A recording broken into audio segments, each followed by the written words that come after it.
Hi everyone, welcome to the second episode of Lifestyle Disease series. Thank you so much for all that lovely messages. Keep writing, I love to hear from you all. Great, so let's begin. In today's episode, I'm going to talk about thyroid, that is hypothyroid, which is due to the imbalance of hormones. So the people, and it has become very common. So the people who suffer from hypothyroid generally see the symptoms like weight gain, intolerance to heat and cold, stiffness in the joints, aches and pains, mood swings, disturbed sleep, digestive disorders. These are few things which are the symptoms, and if you leave hypothyroid untreated, it can lead to some more challenging diseases like diabetes, heart diseases, PCOD, infertility, depression, and many more because of the imbalanced hormone. Um, what causes hypothyroid?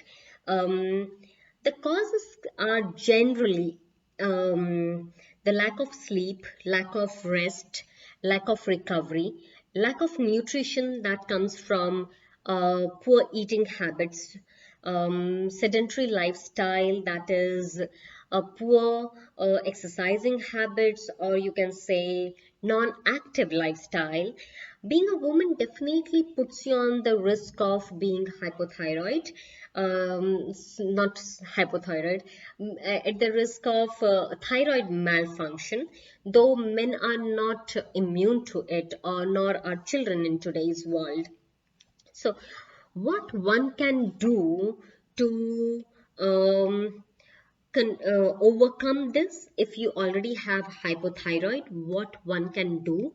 If you have started with pill, continue with the pills, but then use these strategies. These are lifestyle strategies. That means we are going to change or correct in our lifestyle, which will bring our thyroid levels to the normal.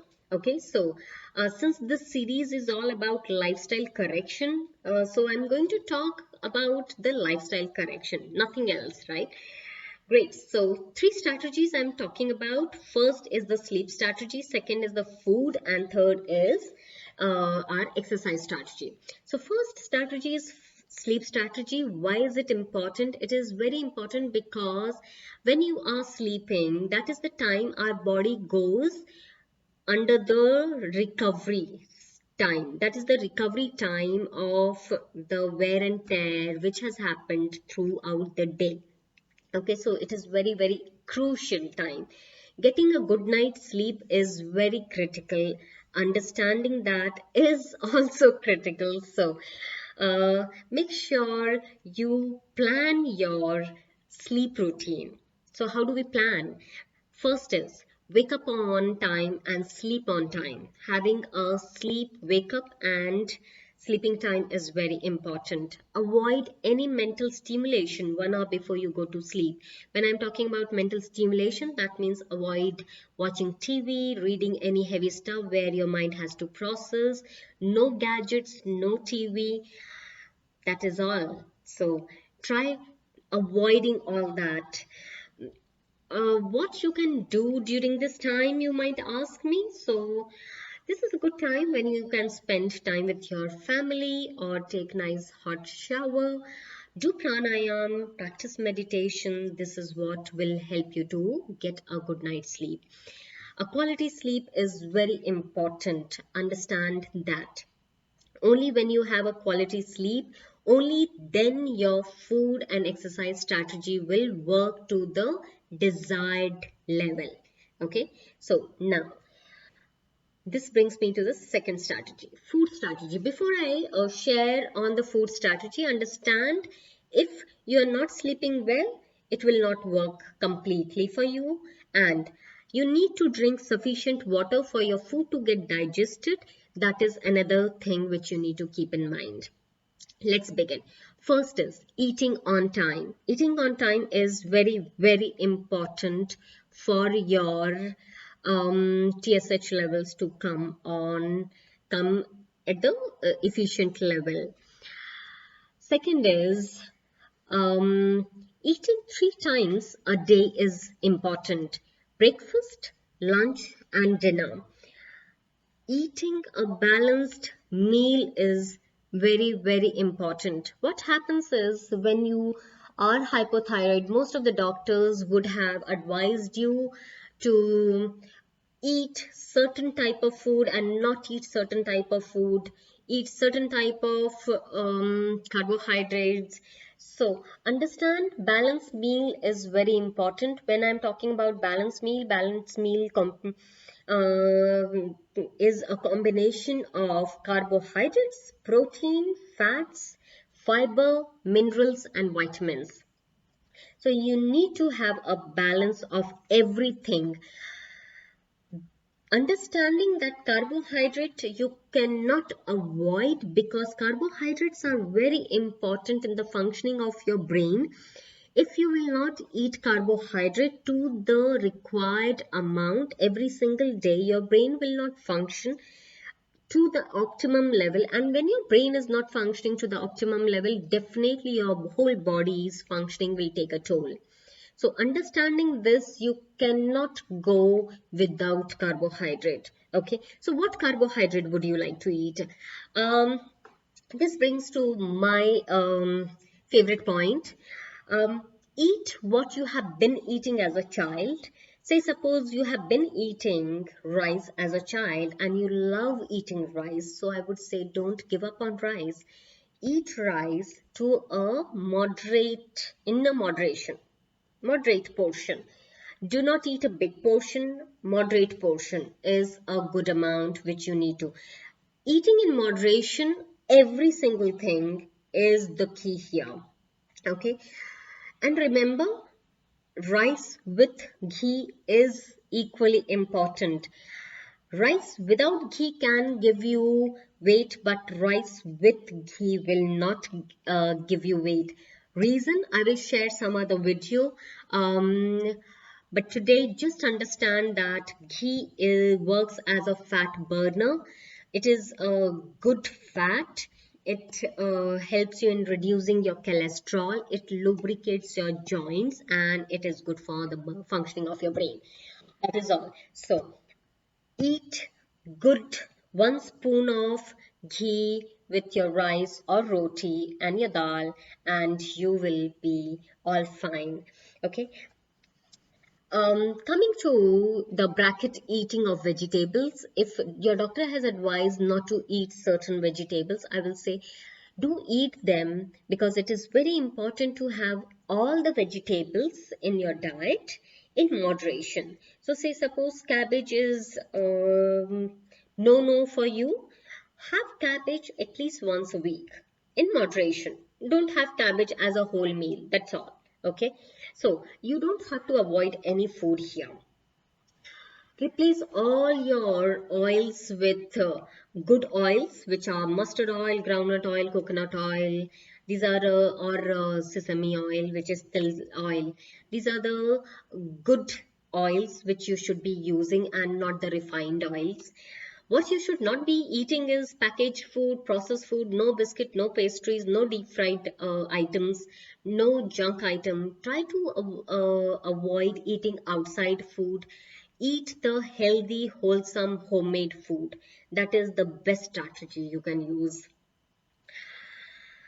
This brings me to the last strategy, that is the exercise strategy. Before I share on the exercise strategy, please remember whenever you are starting with your exercise, um, do your exercise with the expert, with a certified instructor. Do not learn from YouTube or any other source. It is not safe for you. Now let's begin. First is, do workout 5 days a week, at least 20 minutes to 30 minutes every single day. Cardio has to be done at least 2 or 3 times a week. Remember, cardio is very, very important. You can do swimming, brisk walking, any exercise, any cardio exercise which is not putting much weight on your joints. That is all you need to remember. Yoga is really beneficial for treating your thyroid, because it helps you to strengthen your muscles, strengthen your joints, and yet relax your mind. So practice yoga all 5 days or all 7 days under the supervision of any instructor. That is very, very important. Do pranayam and meditation, learn yoga nidra, and do yoga nidra every single day. Learn pranayam and do pranayam like anulom vilom, um, Brahmari. That will really help you. So once you start with these three strategies, you will start to see the change in your sleep pattern, the way you are eating, the way you are relishing your food, by the way, the way you overall feeling will start to change. That is how you get to know, you will start to feel energetic. That is when you will start to see that yes, these strategies are helping. And remember, these strategies are not like a magic pill. You need to keep practicing them for a longer period of time, rather make them the way of your life rather than using them just for a shorter period of time, and you will start to see a huge change in your well-being. So if you still have any questions, any queries, or if you want any more help on this, do reach out to me, do write or call me. I will be very happy to help you. My number is 9880067533. Till I see you next, make sure you take care of yourself, sleep well, eat well, enjoy your life, enjoy your relationship, and help others as well to come out. What I noticed in my previous video, I'm not judging anybody, but there were a lot of personal messages which are very good to receive. But what I feel is there is a taboo. People don't want to tell that, oh, see, I'm sick. You know, this comes from the fear of judgment. Can we stop judging each other, and can we be open about things where we are seeing things as it is? Okay. So my humble request is, if somebody is even writing or somebody is trying to help you and somebody is sharing, don't judge. Appreciate that person is being honest and sharing, because somewhere we all are in the same boat, right? So with this note, you take care of yourself, share this video, help others, and let's together build a community which is healthy and happier. Thank you so much, and I will see you in next video, where I will talk about PCOD and PCOS. Thank you, and take care of yourself. Bye bye.